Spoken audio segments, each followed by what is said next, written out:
Welcome back, everybody.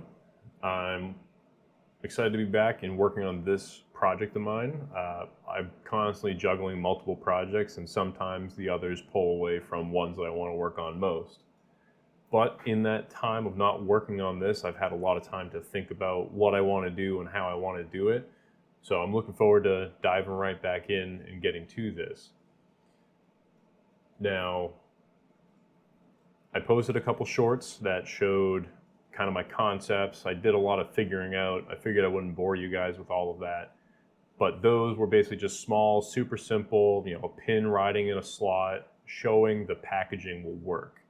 Now that I've confirmed that the rough packaging will work, the next step is to start adding in actual fasteners, bearings, updating the components I have, like the light bar, which is this guy. I bought one of the actual ones I intend to use, at least for the mock-up. And with this, we can update the CAD so it's not just some random dimensions I pulled offline. We'll actually measure it and get it fully into CAD, so that way as we continue to build out the model and grow it, everything's going to be correct and we'll know we're actually going to meet our marks and have all the appropriate clearance we need. So I'm going to open this up and grab my calipers, and we'll start adding that back into CAD and then go from there. All right, so this is going to be my best attempt at an unboxing video. I just currently have my camera propped up on my monitor screen, but I'm going to be quick about this and not draw this out. Cool, learn the part we care about. Ooh. Ah.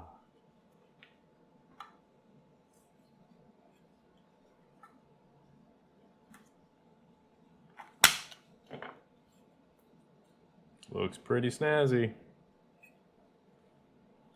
So I'm gonna go grab my calipers and we'll get to measuring this.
Okay, so I just got the light bar modeled and adjusted in CAD, so that way we are much closer to what the actual representation of this is.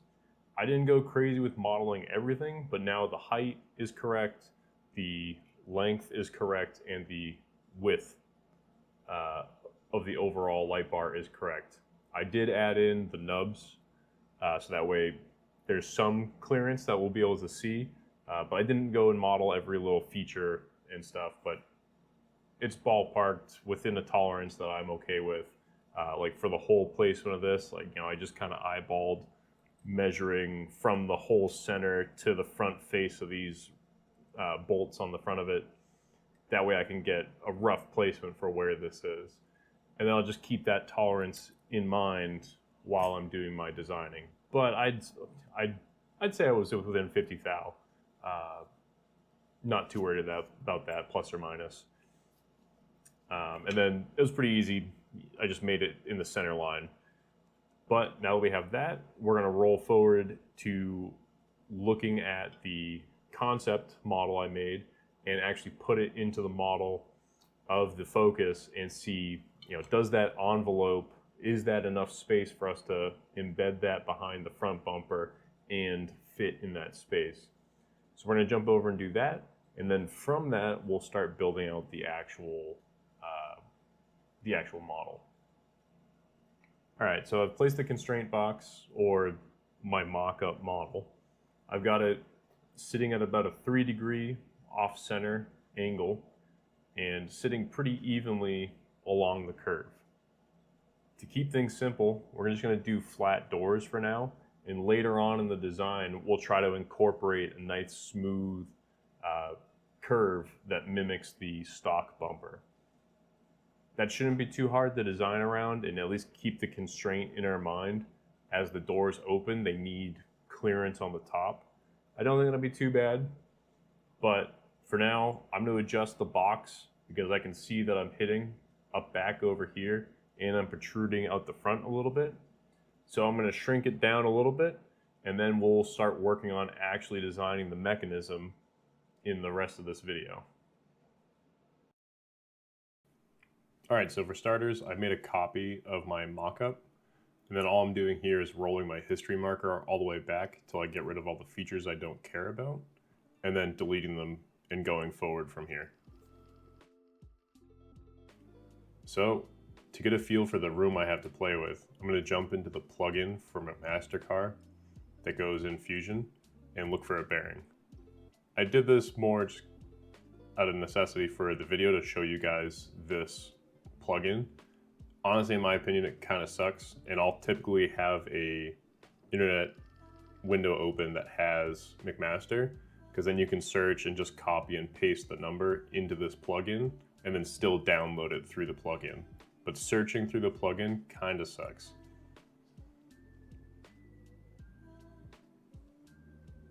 Now, I threw that little itty bitty bearing in there and quickly realized it was the wrong size. It was going to be just way too small.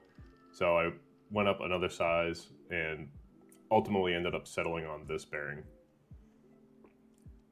Since the door mechanism is going to be off to the side, I can't have the door span the full width, nor do I actually need it to. I just need the door to be wide enough so the entire light bar can shine out. So I played around with it a bunch and honestly deleted a bunch of the footage because it was just me sliding the door forward and back. I sped this section up a lot, so sorry for people that want to follow along, but it was just me tweaking and changing and trying to figure out how to make the door not impact the surface.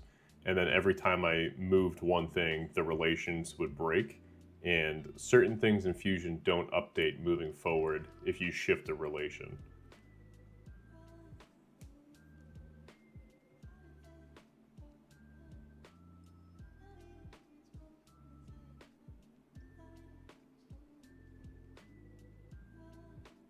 But here you can see that I basically have the door opening and closing without impacting the top, which I do think I have room to push that top up, but I can also pull that door top down. I don't need that full height. It doesn't need to be 2 inches tall or 3 inches tall, whatever the door ends up being height-wise right now. It can be shorter. So I actually ended up going back to my mock-up and I pulled in the file, just the body that was the sliding track mechanism.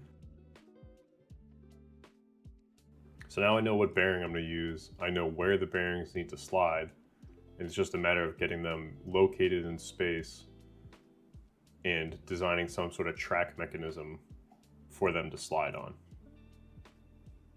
So with this extrude, you can blatantly see that the bearings can't be coplanar because they're going to impact one another.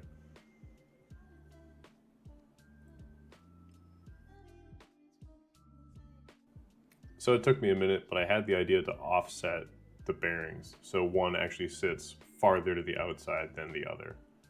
And this actually ended up working out really well. So both basically have their own track, but they can move into each other's space.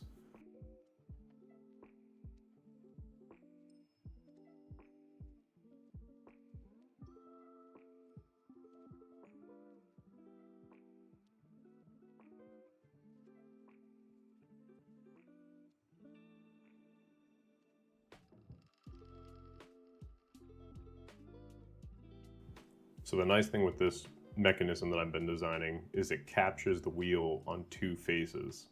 So it'll be supported radially and axially in one direction. Now that does raise a problem where the door could fall out, but that's only if the track on the opposite side from this falls out of placement, which the way we're going to design it, it's going to be fairly rigid and won't be able to move. So if that breaks, you have bigger problems.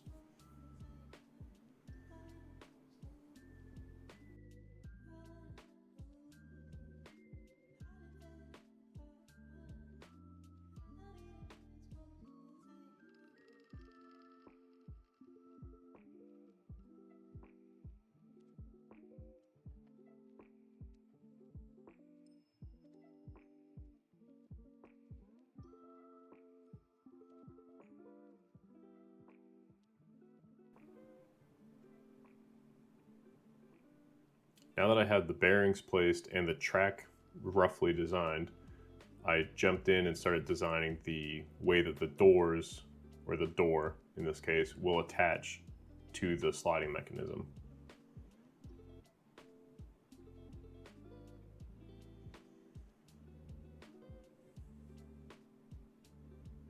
And instantly I ran into a problem where the door is going to be hitting the light bar. In a second, you're going to see me start adjusting the door and playing with it. That way I have the space for the mechanism to open and close on either side.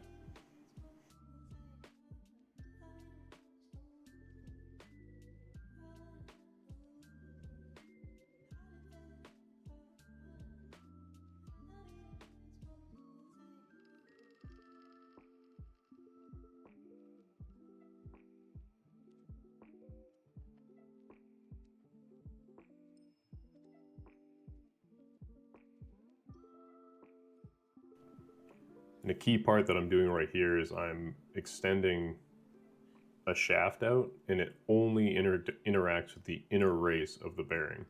If you interact with the entire face of the bearing, it's not going to spin as freely or as nicely, and is kind of pointless to have a bearing in there at all.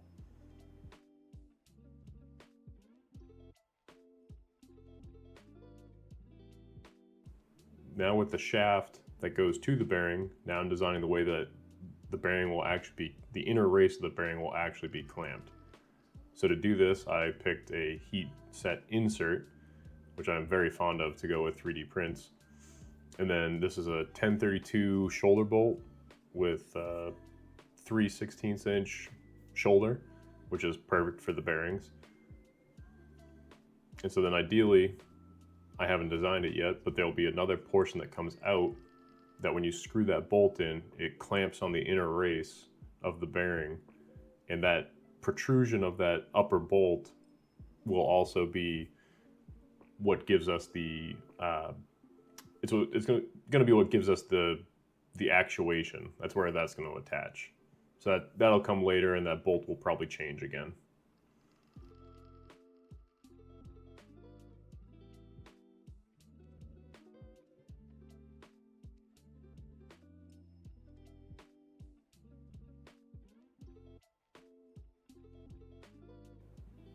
I ended up having to go to a shorter heat set insert, mostly because of the lower bolt. I wasn't really going to have the meat to use that long one. And I do have to add a chamfer in there. I don't think I did that yet.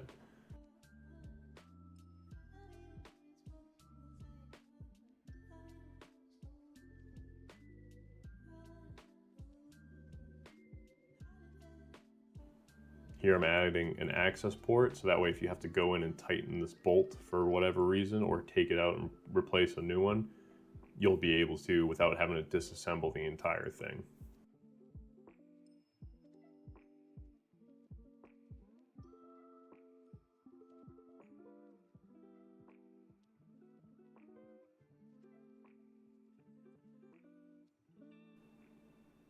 Now everything's pretty much in place and I'm pretty happy with it. I'm gonna go through and add in a bunch of joints and constrain everything to one another so we can see the whole mechanism move together as I intended.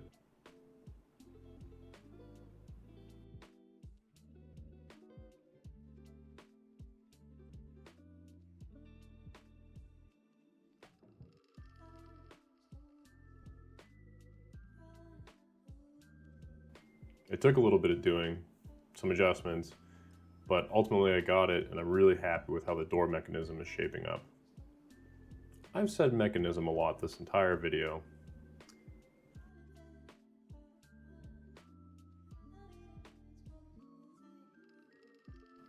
Now with all the joints, as Fusion calls it, made, and getting to actually animate the door and see how it works, I'm really happy with how it's coming out, and I'm really hopeful for the design. This is gonna wrap up the time lapse. Most of the entire time lapse was at 400%, so if you wanna see some of the things that I did that were kind of flashing through the screen as you were watching, feel free to go back and change YouTube down to like the quarter watch speed and watch the parts that you want.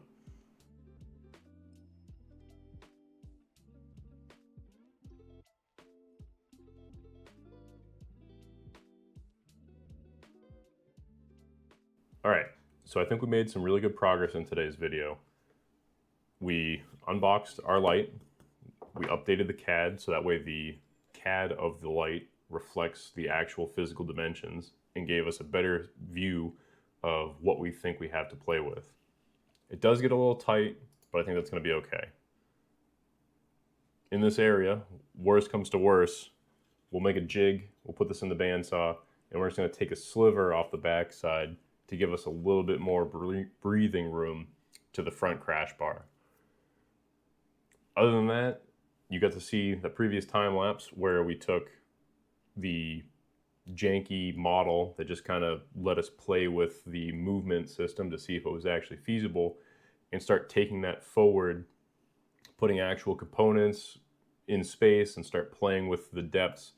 As you saw, my wheels, they would hit each other if they were just both coplanar. So I got creative and staggered the two wheels, that way they each ride in their own tracks but can share the door mechanism. So pretty happy with how this has come out, and I'm looking forward to getting to the next step, which I think will drive a lot of the roller mechanism. So we're not done with the roller mechanism, but I feel very confident where we're at so far. And once we get into the next step of the actuation mechanism, I think that's going to keep driving more of this design. So until then, thanks for hanging around, and I'll see you in the next one.